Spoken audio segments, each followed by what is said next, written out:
ఏంటబ్బా పరదాల మహారాణి కాకినాడ ఆదిత్య కాలేజీలో పరదాల మహారాణిని పాపం విద్యార్థులు ఇబ్బంది పెట్టారంట.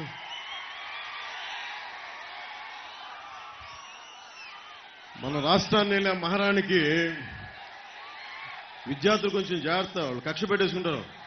పాపం నిన్న కాకినాడ ఆదిత్య కాలేజీలో గర్వంగా బయటకు వచ్చాడు. దేనికి వచ్చాడు? CM sir thank you sir, CM sir thank you అని చెప్తామని వచ్చారు. అక్కడ జరిగిన విషయం వేరే అనుకోండి.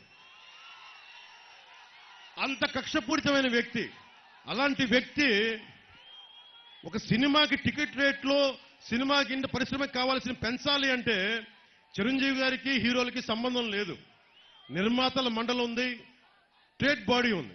అలాంటి వాళ్ళందరినీ తీసుకొచ్చి ఒక సేడిస్టిక్ గా సీక్రెట్ కెమెరాలు పెట్టి అవి తీసి మైకులు పెట్టి పాపం వాళ్ళు మర్యాదపూర్వకంగా అడిగి, మరి పిఎం మన సీఎం స్థాయి వ్యక్తి దగ్గరికి వచ్చినప్పుడు అగౌరవంగా మాట్లాడరు కదా. చిరంజీవి గారు అందరి తరఫున మాట్లాడితే ఆయన్ని కూడా అగౌరవపరిచిన వ్యక్తి. అజాత శత్రువు చిరంజీవి గారు. ఎవరి జోలికి వెళ్ళరు. ఎన్ని తిట్టండి ఆయన్ని, ఎన్ని విమర్శించండి. నాకు తెలుసు కదా ఇంట్లో వాడిగా గుండె బాధపడదు. నాకు కూడా చెప్పరు ఈ రోజు దాకా చెప్పలా. అలాంటి అజాత శత్రువుని కూడా ఇతను కించపరిచిన వ్యక్తి. జక్కంపూడి రాజా గారికి ఒకటే చెప్తున్నా, మా భీమ్లా నాయక్ సినిమాలకి పాపం బలరామకృష్ణ గారి టికెట్లు దొరకలేదు, కానీ జక్కంపూడి రాజా గారు ఎమ్మెల్యే కాబట్టి నా సినిమాలు టికెట్లు ఇప్పించారు. మాకు ఈ సినిమా అభిమానం వద్దండి. మాకు జక్కంపూడి రాజా గారు మేము కోరుకుంటుంది, మీ వాళ్ళు దోపిడీ చేయకుండా ఉంటే చాలు, మాకు అదే 10,000. మా సినిమాలు మాకు ఎలా చూడాలో, మాకు పచ్చబొట్లు పొట్టించుకున్న అమ్మాయిలు ఉన్నారు, అలాగే మాకు మహిళా శక్తి ఉంది. వీటన్నిటికంటే కూడా మీ వాళ్ళకి చెప్పండి, అన్ని వర్గాలకి న్యాయం చేయమని చెప్పండి.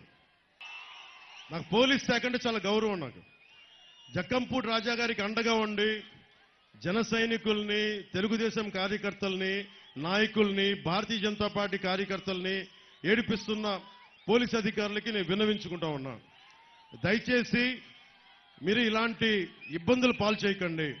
ప్రభుత్వం మారబోతుంది, అది మీరు అర్థం చేసుకొని ఎలక్షన్లు పారదర్శకంగా జరిగేలాగా నేను కోరుకుంటా ఉన్నాం. ప్రభుత్వం మారిన వెంటనే మీ తీరు మార్చుకోలేకపోతే నేను చాలా అరుదుగా మాట్లాడతాను, ఇట్లా ప్రత్యేకించి మాట్లాడుతూ ఉన్నాను. బలరామకృష్ణ గారిని టార్గెట్ చేసే పోలీసు అధికారులందరికీ చెప్తాను, దయచేసి నా విన్నపం, ఆయన్ని, ఆయన అనుచర వర్గాన్ని, జన సైనికుల్ని టార్గెట్ చేయడం ఆపేసేయండి. ఎన్నికల్ని పారదర్శకంగా ఉండేలా చేయండి. మేము వచ్చిన రోజున మీరు పారదర్శకంగా లేకపోతే ఇది నేను ప్రత్యేకమైన చర్యలు తీసుకుంటాను. దీని మీద గుర్తుపెట్టుకోండి.